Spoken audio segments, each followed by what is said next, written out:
Dainim kikilingan, asin makatotohanan. DCGB, Bareta alas 7. Mga preskong bareta sa lado lokal, nasyonal, internasyonal, asin iba pa. Bareta alas 7. Digdi sa GB, garantisadong bareta. Marhay na aga mga dugang Martes Bungonyan, petsa 8 sa bulan Kanulyo 2025. Kami po ang silong mga magiging mga tagapagbareta. Ako po si Jasmine Baloloy. Ako man po si Mardilab Daingiba. And outside lang sa ating darakulang mga bareta sa lado lokal, Maritime Industry Authority o Marina Bicol, preparado na sa anuman na sitwasyon sa panahon ng taguran. Pilgrim image kan Immaculate Heart of Mary of Pontevedra, nasa probinsya nin Albay, Ngunyan. Suporta sa administrasyon ni Albay Governor Noel Rosal, siniguro ni Vice Governor Diday Co. Serbisyo kan Aleco sarong endless problem sigon kay Ligao City Mayor Fernando Gonzales. Presidente Bongbong Marcos approve sa pagtanggal kan bank secrecy law para sa government employees. Technical diving operation sa Taal Lake para mahanap ang bangkay kan mga nawawarang parabulang. Mapuuna sigon sa DOJ. Utang kan Pilipinas ginamit sa infrastruktura asin pangenot na serbisyo kan gobyerno sigon sa Malacanang. Fishing industry sisiguruho na matatauanin dakulang pondo sa 2026 national budget. Sa ibang nasyon, US President Donald Trump nagbatanid ng kadagdagan na 10% na taripa sa mga nasyon na kalyado kang BRICS. Baretang Sports, AJ Obiena piglinaw na daipa maretiro. World-class pole vault tournament sa Pilipinas pighahanda na. Yan ang headlines, ngunyan sa detalles ka mga bareta enot sa lado lokal. Ang baretang ini hatod sa Indokan. Optin Lutein Capsule. Alagaan ang paningin sa tulong ng Optin. Kitang-kita ang kalusugan ng mata. Preparado ang Maritime Industry Authority o Marina Bicol sa anuman na sitwasyon darakan oran sa mga masunod na aldaw. Inan sinabi ni Marina Bicol Regional Director Attorney Maximo Banyares Jr. sa entrevista kan DCGB News kung saan sinabi niya man na preparo na lang sa ahead advisory para sa mga ship owners sa mga pantalan sa Riyong Bicol. Sinabi pa niya na nakapalaman sa advisory ang pagpagiromdom sa mga tagsalira ng barko na i-check ang gabos na aspeto kay ni makipagkoordinar sa mga ahensya di gobyerno, partikular na sa Philippine Coast Guard, hilingon ang pigagamit na sheltering area kung nakaiangkuraheng maray ang barko asin iba pa. Mientras sa opisina kan Marina Bicol, may pinag-opresirma ng mga serbisyo para sa mga nagbibisitang seafarers, arugan libreng gupit, manicure, pedicure, free-flowing coffee, snacks asin iba pa. Katakod kan celebration kan Seafarers Day kan ahensya. Dagdag ba kan opisyal na igwaman ng programa na ahensya na pigdatawan pagmidbid ang mga nagduduman na mga seafarers sa indang opisina. Gusto ko pong iparating sa mga nakikinig na taga-subaybay po ninyo dito sa buong Bicol o sa karating ng mga lalagyan na ang Maritime Industry Authority sa pong regional office sa Legazpi lagi pong bukas at handang tumulong sa mga seafarers po na mabilis na pagtulong, action kaagad po sa mga pangangailangan nila. Ang boses ni Marina Regional Director Attorney Maximo Banyares Jr. Ang ini hatod sa Indokan. Plemex. Pag may ubo o hika, Plemex agad. Basta lagundi, Plemex. Nasa probinsya kan Albay ang pilgrim image kan Immaculate Heart of Mary of Pontevedra bilang parte kan selebrasyon kan 2025 Jubilee of Hope as in centenary of the Pontevedra apparitions. Pasado alas 8 nin aga kasuudma kan mag-abot ini hali sa Archdiocese of Cáceres asin dinara sa St. Dominic of Guzman Parish sa Pulangi, Albay na iyuman ang opisyal na pagpuon kan week-long journey kan imahen sa probinsya kan Albay. Sa ipinuluwas na diocesan circular, ipig-inganyar ni Legazpi Bishop Bongbailon ang gabos na paratubod na i-welcome ang pilgrim image kan Immaculate Heart of Mary na may reverence as in openness bilang sarong Pilgrims of Hope ngunya na Jubilee Year. Matinir ang pilgrim image Sa Legazpi Diocese sagod sa Domingo, Hulyo 13, mantang ang sunod na destinasyon kaini, iyo ang Diocese of Sorsogon. Ang opisyal na pagbisita kan imahen, ipigindorso kan Catholic Bishops Catholic Bishops Conference of the Philippines. Ang baretang ini hatod sa Indokan. Liver Aid Silimarine Capsule. Ang good drinks at good food, perfect combo. Isama pa ang Liver Aid. It's liver lover, boys! Siniguro ni Albay Vice Governor Diday Co ang suporta sa administrasyon ni Gobernador Noel Rosal sa iyang mensahe sa pagtatapos na flag raising ceremony sa Kapitolyo Kasudma. Sinabi ni Vice Gobernador Co na handa siyang makipagtabangan lalo na ngunyan na prioridad niya ang pagbusol ka mga programa para sa gabos. Tinawa ni Doni Co na para sa ikakarahay kan Albay, handaan siyang magsuporta asin ansang kuni ang panlalawigan kay Governor Rosal. Hinagad man kan Vice Gobernador ang suporta sa iya kan administrasyon ni Rosal asin sa bilog na pagriba sa sangkuniang palalawigan kan Albay. Ang baretang ini hatod sa Indokan. Mega One. Ang Mega One ay may 21 sangkap para matulungan ka sa iba't ibang karamdaman tulad ng diabetes, high blood, stroke, arthritis, kidney failure, cancer, viruses, at iba pa. Tumawag kay Doc Joey Bitito sa 0998-975-8121 or 0917-853-8933. Sarong endless problem ang serbisyo kan Albay Electric Cooperative o ALECO. Ini ang pahayag sa DCGB News. Niligaw City Mayor Fernando Gonzales may kinaaraman sa palyadong serbisyo kan ALECO kung sa insagkod sa ngunyan. Papurupalsok ang supply kan kuryente mantang may mga barangay asin ospital na grabe ang pigsasapar sa nasabing problema. Tinaawan doon ni Gonzales na parautro o paurutro ang problema sa serbisyong hatod kan ALECO lalo na sa syudad kan Ligaw. Katakod kay ni padagos ang pag-inguwa kan gobyerno lokal na makapag-adaptar kan renewable energy na sangunyan na puunana sa mga barangay hall. Haros gabos na barangay hall sa Ligaw City may solar power o nagagamit na nin renewable energy. Sigong kay Ligaw Mayor Fernando Gonzales, imbis na maggamit nin kuryente ali sa Albay Electric Cooperative dahil ini kay Puan dahil may solar energy na ang mga barangay. Digdi na pigukuha ang kuryente sa mga barangay hall para sa environmental purposes. Sinabi niya na dakula man ang pagiging efficiency kay ni dahil dainin pendyente ang transaksyon sa mga barangay, partikular na pag-abot sa serbisyo kang kuryente na minsan brownout o palyado apektadong maray ang mga residentes. Sinabi ni Gonzales na sa bagay kan solar power dahil na mapipendyente ang transaksyon sa mga barangay kung saan ang gabos na vital services sa barangay sigurado. Nasa 8 oras na power interruption ang mamamatean ngunyan na aldaw kan mga lugar na nakakonektar sa Tabaco Feeder 3, San Jose Recloser Coverage Area. Sigun sa anunsyo kan Albay Electric Cooperative o ALECO, madurar ang brownout poon alas 9 nin pagkaaga sagod alas 5 nin pagkahapon. Basado man sa opisyal na anunsyo kan kooperatiba, mamamatean ang power interruption sa porsyon kan Barangay San Jose, asin binitayan sa Malilipot, Albay.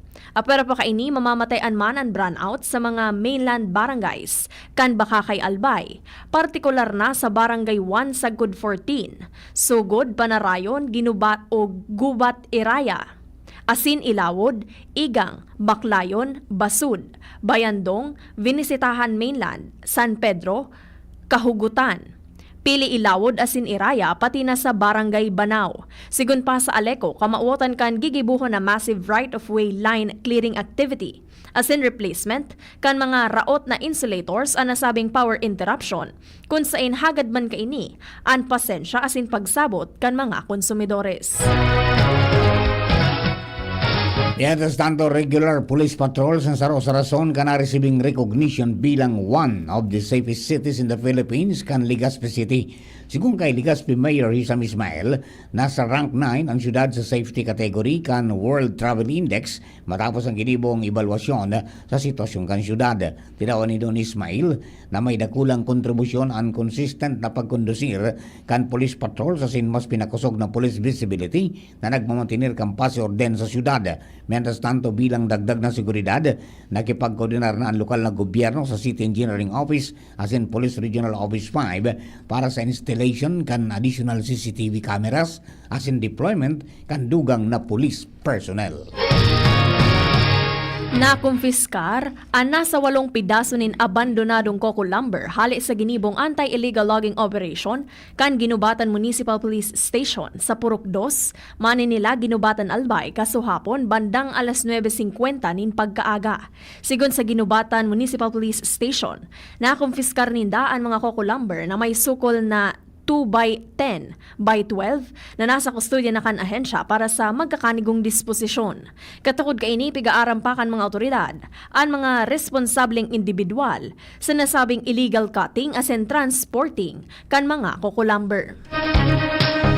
Planong maglansar nin bakuna eskwela, school-based immunization sa Agosto ngunya na taon kan Kamalig Municipal Health Office o MHO sa mga pampublikong eskwelahan sa Kamalig, Albay. Sigon sa ahensya, taon ang aktibidad ini kung saan maawot kang programa na maproteira ang mga kakian laban sa mga vaccine preventable diseases arog kan tigdas, rubella, tetanus, diphtheria as in human papillomavirus.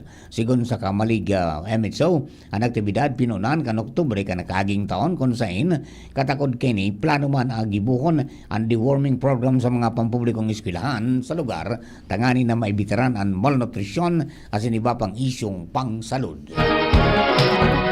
Suminuko sa mga otoridad kan Kasiguran Municipal Police Station ang sarong dating alangkaw na opisyal kan New People's Army kan nakaaging aldaw sa Sorsogon. Sigon kay Police Regional Office o PRO5, Regional Director Police Brigadier General Andre Dizon, suminuko si alias Ome, nagsirbing Vice Commanding Officer kan Kilusang Larangang Guerrilla sa mga otoridad kaibahan ang sarong M16A1 rifle caliber 5.56 mm Bushmaster asin mga bala. Sigon pa sa opisyal, dakulang kawaran ini sa mga kilusang komunista sa rehiyon Bicol asin sinabi pa niya na patunay ini na epektibong whole-of-nation approach kan ahensya para sa katrangkiluhan sa rehiyon. Ang nagsuko man na rebelde ipapasairarom sa Enhanced Comprehensive Local Integration Program o ECLIP para sa iyang pagbabagong buhay. Nasa 1.1 milyon pesos na kantidad ng cash assistance na i-distribute kan Department of Social Welfare and Development o DSWD Bicol, katakod kan sinang programang Project Lawa at Binhi sa Tabaco City kanagaging aldaw. Sigon sa ahensya, nasa 146 na benepisyaryo ang natawan ng asistensya at sinakaresebi ang kada saro ng 7,900 pesos. Ang aktibidad pinanginutan ni DSWD Bicol Regional Director Norman Laurio kung saan ang asistensya resulta man kan 20 aldaw na cash for work as in training activities kan ahensya. Sigumpa kay Laurio, maawot kaining mapakusog ang kabuhayan as in preparasyon kang komunidad sa mga kalamidad. Katakod kini naging matrayong puman ang programa dahil sa pagkikipagtabangan kan ahensya sa Disaster Response Management Division, Sustainable Livelihood Program, lokal na gobyerno kan Tabaco City, asin iba pa. Pinuuna na ang proseso kan pagpaparehistro kan lokal na gobyerno sa Matnog, Sorsogon sa free government web hosting as in GovMail Services kan Department of Information and Communications Technology o DICT. Sa irarong kan programa, magkakaigwanan nin opisyal na website ang lokal na gobyerno pati na ang institutional email para sa departamento kan LGU Matnog. Apera kaini nasa proseso naman ang pagbugtak nin libreng internet access sa mga pampublikong lugar asin mga pangenod na tourist zones sa nasabing lugar. Sigon sa mga opisyales kan Matnog, maawot kaini na mapakarhayan operasyon kan mga opisina sa lugar asin mapagayon ang eksperyensya kan mga turista sa paagi kan marikas na koneksyon, real-time na impormasyon asin iba pa. Magatugang primerong parte yan kang Bareta alas 7, Bareta sa lado lokal. Ang Bareta niya to sa lado nasyonal, ibang nasyon sports sa singkamugdagang kampanahon, makalis lamang po kini. At ngayon, ang pinakabago, ang pinaka-epektibong food supplement na mabusising ginawa sa Amerika at matapos ang 3 taon, aprobado na ng FDA. Mega One, ang evolusyonaryong produkto na nagtataglay ng 21 natural na mga komposisyon na nakatutulong upang palakasin ang immune system at ang ating kalusugan. Para sa karagdagang impormasyon, Maaaring pumunta kay Doc Joey Bitito sa Barangay 18, Cabangan West, Legazpi City, kaharap lang ng Bangko Sentral ng Pilipinas. O tumawag sa 0998-975-8121 or 0917-853-8933 para sa free consultation sa natural medicine. bisitahin din ang aming Facebook pages, Mega One-Superfood at MHC Bayanihan Official. Mega One, evolusyon para sa kalusugan. Pre, makinig ka muna. Payong kaibigan lang ha.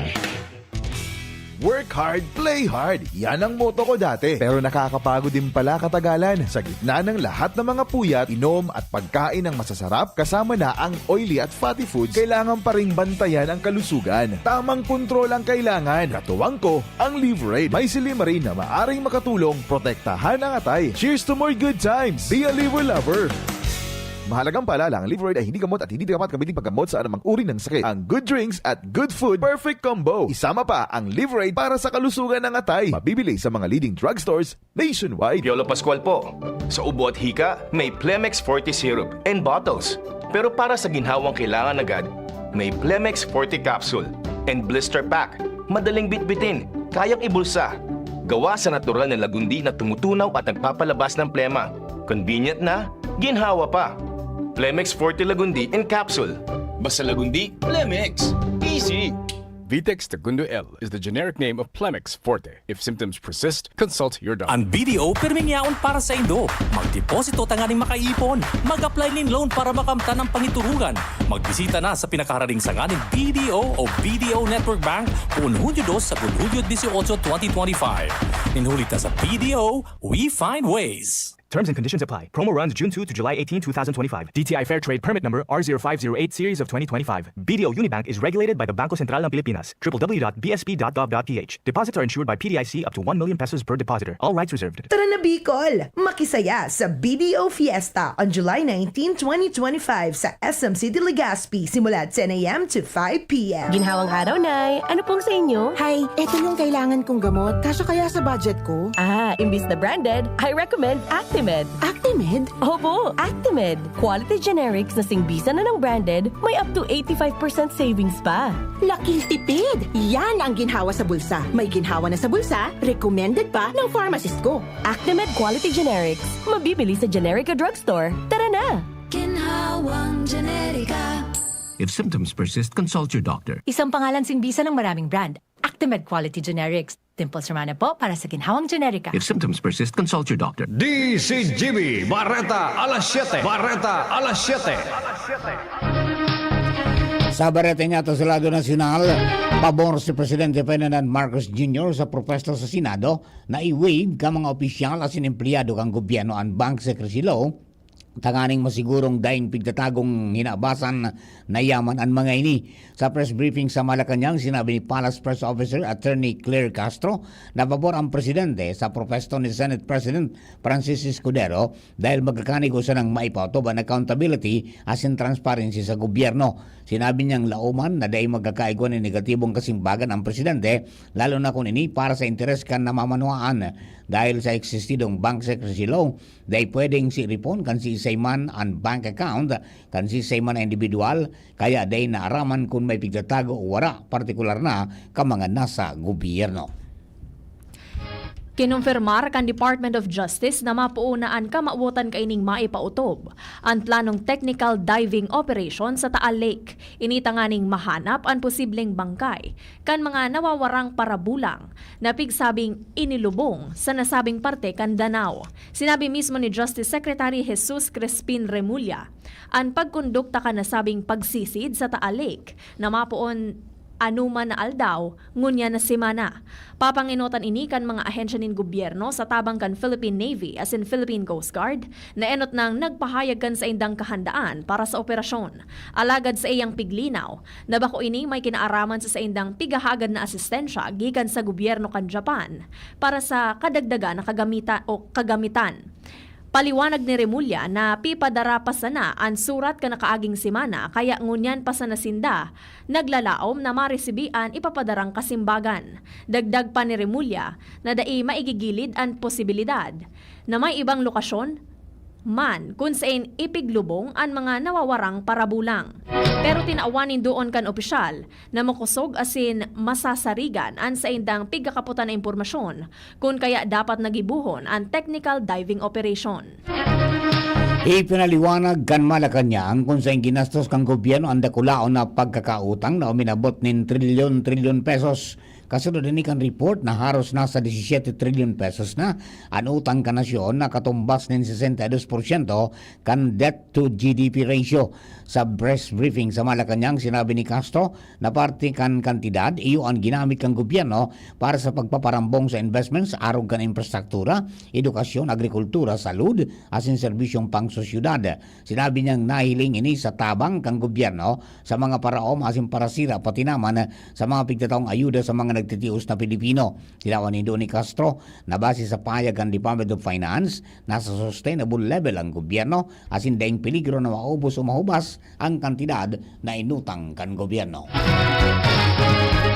Bako sa nang basta may pondong itatagama kundi mas dakulang alokasyon para sa fishing industry. Inian sisiguraduhon ni late Representative Ferdinand Martin Romualdez sa maabot na deliberasyon kan 2026 proposed national budget sa pagbukas kan 20th Congress. Sigon kay Romualdez, natatauanin prioridad kan mga kongresista ang programang ini ni Presidente Ferdinand Marcos Jr. Matagamanin pondo ang gobyerno para makapagpatindog nindakol na cold chain na makakatabang sa mga parasira tanganing ma-upgrade ang fisheries infrastructure para gumayon ang kalidad kan mga sira asin gabos na klase nin seafood. Sinabi ni Romualdez na dakula ang maitatabang kan pagdakol kan mga fish port asin cold storage facility tanganing maibaba ang transportation asin production cost kan mga parasira. Makakalaom sinda sa suporta kan Kongreso para magtindog nin mas makabago asin modernong mga pasilidad, dagdag pa ni Romualdez. Sa ibang baretang nasyonal, pinanginutan ni Presidente Ferdinand Marcos Jr. ang paglansar ka National Fiber Backbone Phase 2 asin Phase 3 na may kamautan na maghatod nin marikas, malalaoman na sinabot kayang internet sa bilog na nasyon. Sikong kay Presidente Marcos, sobra 600 na government offices asin 17 milyon na Pilipino ang magiginabang sa proyekto. Sinabi ni PBBM na sa panahon ngunyan, ang access sa internet bako na sarong pribilehiyo kundi sarong pangenot na pangangaipo dahil ini ang nagpapadalagan sa pag-aadal, trabaho, negosyo asin komunikasyon. Pigsusulong man ka National Fiber Backbone ang pagkonektar kang bilog na Pilipinas lalo na ang mga rayong lugar na sagud ngunyan wala pagyararin access sa internet. Sakop kan Phase 1 kay ni ang Ilocos Norte, sagud sa Quezon City, mantang ang Phase 2 asin 3 naman masakop sa Southern Luzon, Visayas asin Mindanao asin Pontilia kang gobyerno na tapuson ang proyekto sagod sa 2028. May posibilidad na maging miyembro kan Senate Minority Bloc sa 20th Congress ang 4 na veteranong senador sigon kay Senator Juan Miguel Migs Zubiri. Ang Veterans Bloc o Conscience Bloc, kompuesto ni Zubiri asininda Senator Vicente Tito Soto III, Loren Legarda asin Panfilo Ping Lacson. Suportado ni Zubiri, Lacson asin Legarda ang sa giraray na pagbuelta ni Soto bilang Senate Chief, kasalida ni Senate President Francis Chis Escudero. Sigun kay Zubiri, handa manindang adaptaron si Senator Risa Hontiveros na nainot ng nagsabing bukas siyang maging independent senator sa 20th Congress. Para po sa tuyang bareta sa ibang nasyon, asin sa lado ng Karawa to Sports, ang detalye po na kay Nicole Angleriani. Good morning, Nicole. Good morning, Sir Mar. Good morning sa mga paraantabay. Nagpatanid si US President Donald Trump na mapataw nin kadagdagan na 10% na taripa sa mga nasyon na masuporta o kaalyado kan BRICS o Brazil, Russia, India, China asin South Africa na pigapod niyang tagapagsulong o pagsulong kan anti-American policies. Ginibo ni Trump ang pahayag nagkapirang oras matapos ang pagbukas kan BRICS Summit sa Brazil kung saan nagtiripon ang mga leader hali sa mga nasyon nasyon kan Brazil, Russia, India, China, South Africa, asin ang mga bagong miyembro kaini arog kan Egypt, Ethiopia, Indonesia, Iran, asin UAE. Maabot sa 30 na nasyon pa ang nagpapahayag kan sa indang interes na makisumaro sa grupo. Sa indang joint statement, binatikos kan BRICS ang nagiitaas na taripa sa pangkinaba na trading kasabay kan pangapudan para sa multilateralism. Sigun kay Brazilian President Luiz Inácio Lula da Silva, ang BRICS iyo ang minana ang non-aligned movement kan Cold War. Dayman piglinaw ni Trump kung anong partikular na polisiya kan BRICS ang pigsasabi niyang anti-American, alagad nakatalaan man siyang magpaotob din iba pang retaliatory tariffs sa Hulyo 9 kung dai matapos ang presenting trade negotiations. Sa lado kan Karawat o Sports, pighanda na para sa maabot na Setyembre 20 sa Kud 21, 2025 ang sarong World Class Pole Vault Tournament sa Ayala Triangle, Makati City. Tampok digdi ang pambato kanasyon na si Ernest John E.J. Obiena, kaiba na nagkapira sa pinakamatibay na pole vault o vaulters gikan sa manibaybang parte kan kinaban. Emosyonal na ipinahayag ni Obiena ang realisasyon kung sa iyang pangaturugan na darahon ang prehistriyosong torneo sa puso kan syudad. Opisyal ang labanan na ini na rekonosido kan World Athletics, Asian Athletics, asin kan Patafa. Piglalauman ang posibilidad nin bagong world or national record kung saan napisar kan dai papigubulgar ang listahan kan mga partisipantes. Siniguro ni Obiena na top rank international athletes ang inimbitaran sa event kasunod kan World Championships. Si Obiena mismo ang masabak sa torneo para sa Pilipinas, asin kamauotan niyang mainspiraran mga jóvenes sa Pilipinong atleta para mas maghiwas pa ang interes sa pole vault sa nasyon. Iyan ang detalyes kan Bareta sa ibang nasyon as in sports. Ako po si Nicole Ann Gloriani. Thank you, Nicole. Sa kamugtang-kabungang panahon, uyaman ang pag-asa DOST Regional Forecasting Center si Sir Ariel Samudyo. Maray na aga po. Para po sa tuyang weather forecast kunin na Martes, southwest monsoon o luro sa bagat ang nakakaapekto mo dyan sa bilog na nasyon. Ang kabikulan sa maghapon nilalauman na makakaigwanin bagya hanggang sa minsan mapanganoro na kalangitan. Igwapamantsansanin mga pulupulong pag-uran o pagkikilat asin pagdaguldol. Maluya hanggang sa katamtaman na doros na halos sa timog sulnupan na mamatian na may banayad hanggang sa katamtaman na pag-alon kan kadagatan. Nating agwat kang temperatura sa maghapon, 25 hanggang 33, antas kang Celsius. Ang saldang nagsirang, alas 5:24 ngunyan aga, masulop at yan alas 6:16 nin hapon. Alipurig sa DOST Pag-asa, Ariel Samudyo. Thank you very much, Sir Ariel. Mga tugang yan na po ang kabilugang sa tuyang alas 7 mga bareta. Tinipunan sing kinalap sa DCGB News Base sa nakalistang 12 oras. Sa ngarap po kan nakatungin nato sa pagsurat ka mga bareta, Jenny Manchibalyaran asin Nicole Ann Gloriani sa Newsbase. Ada technical, katuwang tapos si June Napolis. Yan man si Jerome Nico Martinez sa DCGB Social Media Department. Sa makarabawilong na tropa, kan Mega Force Patrol, hello kay Mary Elista Lola, asimang kay Sir King Rinaldo. At sa kapos po nagantabay sa DCGB News Online Facebook page, DCGB YouTube channel at 729 kHz sa pinang ka mga radyo. Asin siyempre sa WGB 106.9 sa Tabaco City. Sa Indo ka boss, kami ang sa Indo mga naging tagapagbareta. Ako po si Jasmine Balolo. Kuman po si Mardila Daing Ibang. Thank you for keeping us company. God bless the Philippines. Sa na po, masunod ang hapot with BP Henry Maceda. Yan ang DCGB Bareta alas 7. Abangan ngiraray sa aga.